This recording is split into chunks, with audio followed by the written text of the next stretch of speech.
নমস্কার বন্ধুরা, একটি নতুন রেসিপির সাথে আপনাদের সবাইকে স্বাগত জানাচ্ছি মেঘার সাথে বাঙালিয়ানাতে। আজ আপনাদের সাথে শেয়ার করছি কাশ্মীরি শাহি আলুর দমের রেসিপি। ভীষণই টেস্টি একটা প্রিপারেশন এটা। রুটি, পরোটা, পোলাও বা ফ্রাইড রাইসের সাথে খেতে অপূর্ব লাগে। আর একদম ঘরোয়া কিছু উপকরণ দিয়ে এটা তৈরি করা যায়। তাহলে চলুন রেসিপিটা দেখে নেওয়া যাক। সবার প্রথমে একটা মশলা তৈরি করব। তার জন্য একটা কড়াইতে আমি 1 টেবিল স্পুন গোটা ধনে, 1 টেবিল স্পুন গোটা মৌরি এবং 1 টিস্পুন মতো গোটা জিরে দিয়েছি। মশলাগুলোকে প্রথমে শুকনো খোলায় একটু ভেজে নিতে হবে 1 মিনিট মতো মিডিয়াম ফ্লেমে। তারপর যখন দেখবেন মশলার কালারটা এরকম চেঞ্জ হয়ে গেছে, তখন এটাকে নামিয়ে একটু ঠান্ডা করে এটাকে মিক্সার জারের মধ্যে দিয়ে আমরা গুঁড়ো করে নেব। দেখুন ঠিক এইরকম একটা গুঁড়ো তৈরি হয়েছে মশলাটার। এবার এই পাউডার মশলাটার মধ্যে দিয়ে দিচ্ছি আমি 200 গ্রাম মতো টক দই, সাথে দিচ্ছি 2 টিস্পুন মতো কাশ্মীরি লাল লঙ্কা গুঁড়ো। যেহেতু কাশ্মীরি আলুর দম তাই এটা একটু বেশি পরিমাণেই যাবে। হাফ টিস্পুন মতো হলুদ গুঁড়ো দিচ্ছি। এরপর জারের ঢাকনাটা বন্ধ করে এটাকে 5-6 সেকেন্ডের জন্য আরেকবার ব্লেন্ড করে নেব। এতে দইটাও খুব ভালোভাবে ফ্যাটানো হয়ে যাবে এবং তেলের ওপরে দিলে দইটা কেটে যাবে না। তাতে আমাদের মশলাটা এখানে একেবারে রেডি হয়ে গেছে। এখানে দেখুন আমি হাফ কেজি আলু নিয়েছি। একদম ছোট সাইজের আলু এই সময় পাইনি, সেই জন্য মিডিয়াম সাইজের আলু দিয়েই এটা করছি।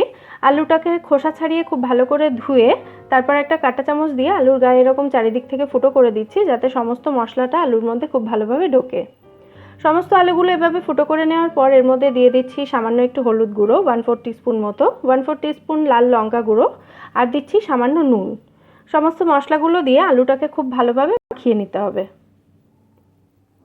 আলুটাতে মশলা মাখানো হয়ে গেছে। এরপর একটা কড়াইতে আমি 3 টেবিল স্পুন মতো সর্ষের তেল দিয়ে দিচ্ছি গরম হওয়ার জন্য। তেলটা খুব ভালো করে গরম হলে এর মধ্যে মশলা মাখানো আলুগুলো দিয়ে খুব ভালো করে গোল্ডেন ব্রাউন কালার আসা পর্যন্ত এটা ভেজে নিতে হবে। আপনারা চাইলে আলুটাকে প্রেসার কুকারে দিয়ে একটা হুইসেল দিয়ে আধ সেদ্ধ করে এখানে ইউজ করতে পারেন, কিন্তু আমার মনে হয় কাঁচা আলু দিয়ে করলে এটার টেস্ট অনেক বেটার আসে। যদিও সেদ্ধ করে নিলে একটু সময়টা কম লাগবে। আলুটা খুব ভালো করে ভাজা হয়ে গেছে, এটাকে আমি তুলে নিচ্ছি। এবার বাকি তেলের মধ্যে দিয়ে দিচ্ছি গোটা গরম মশলা ফোড়নের জন্য। 1 টুকরো দারচিনি, 2টো ছোটো এলাচ, 2টো লবঙ্গ দিলাম। সাথে দিচ্ছি 1/4 টিস্পুন মতো হিংটা একটু বেশি দিতে হবে। আর দিচ্ছি এখানে কাশ্মীরি লাল লঙ্কা গুঁড়ো 1 টিস্পুন মতো। তেলের মধ্যে কাশ্মীরি লাল লঙ্কাটা দিলে কালারটা অপূর্ব আসে। একটু মিশিয়ে নিয়ে এর মধ্যে দিয়ে দেবো আমি গ্রেট করে রাখা আদা এবং কাঁচা লঙ্কা 1 টিস্পুন করে। ঝালের জন্য কিন্তু মেনলি আমি কাঁচা লঙ্কাটা ইউজ করলাম। এখানে 4টে কাঁচা লঙ্কা দিয়েছি। কাশ্মীরি লঙ্কা গুঁড়ো দিয়ে ঝাল হয় না, ওতে কালারটা খুব সুন্দর আসে। সামান্য একটু জল দিয়ে মশলাটাকে কষিয়ে নিতে হবে, যাতে মশলাটা পুড়ে না যায় এবং আদার গন্ধটা চলে যাওয়া পর্যন্ত, মানে আদার কাঁচা গন্ধ চলে যাওয়া পর্যন্ত এটাকে কষিয়ে নিতে হবে। মশলা কষানো হয়ে গেলে আরও হাফ কাপ মতো আমি এখানে জল দিলাম, যাতে মশলার টেম্পারেচারটা একটু কমে যায়, কারণ এরপর আমরা দইটা এর মধ্যে অ্যাড করব।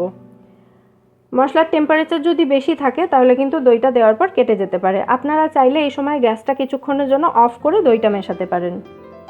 খুব ভালো করে দইটা তেলের মধ্যে মিশিয়ে দিতে হবে। দেখুন কালারটা এরকম চেঞ্জ হয়ে গেছে। এরপর এর মধ্যে দিয়ে দিচ্ছি ভেজে রাখা আলুগুলোকে এই সময় মশলার সাথে মিনিট খানেক মতো একটু নাড়াচাড়া করে মিশিয়ে নিতে হবে। তারপর এর মধ্যে দিয়ে দিচ্ছি মিক্সার জারটা ধুয়েই সামান্য একটু জল। যে যেরকম গ্রেভি রাখতে চান সেই অনুযায়ী জলটা দেবেন। দিয়ে দিচ্ছি স্বাদ মতো নুন দিয়ে আবারও একটু মিশিয়ে নিচ্ছি এগুলোকে।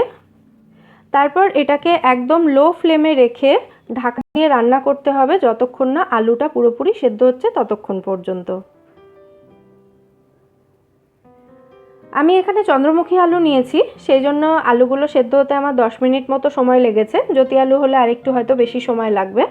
গ্যাসের ফ্লেমটা কিন্তু সবসময় লো রাখতে হবে এই সময়। ভালো করে মিশিয়ে দিচ্ছি। দেখুন কাঁটা চামচ দিয়ে দেখিয়ে দিচ্ছি আমি, আলুগুলো কিন্তু খুব ভালোভাবে সেদ্ধ হয়ে গেছে। হাফ টিস্পুন চিনি দিচ্ছি এখানে দইয়ের টেস্টটা ব্যালেন্স করার জন্য, তবে এটা অপশনাল, নাও দিতে পারেন। হাফ টিস্পুন দিলাম শাহি গরম মশলা গুঁড়ো। এবার এটাকে খুব ভালোভাবে মিশিয়ে নিলেই আমাদের কাশ্মীরি শাহি আলুর দম এখানে একেবারে রেডি। গ্যাসটা অফ করে দেবো, দিয়ে তারপর এটাকে সার্ভ করে নিতে হবে। আমাদের কাশ্মীরি আলুর দম তৈরি হয়ে গেল। আশা করছি আপনাদের এই রেসিপিটা ভালো লেগেছে। যদি ভালো লাগে ভিডিওটাকে একটা লাইক করে এটা বন্ধুদের সাথে শেয়ার করে নিতে পারেন।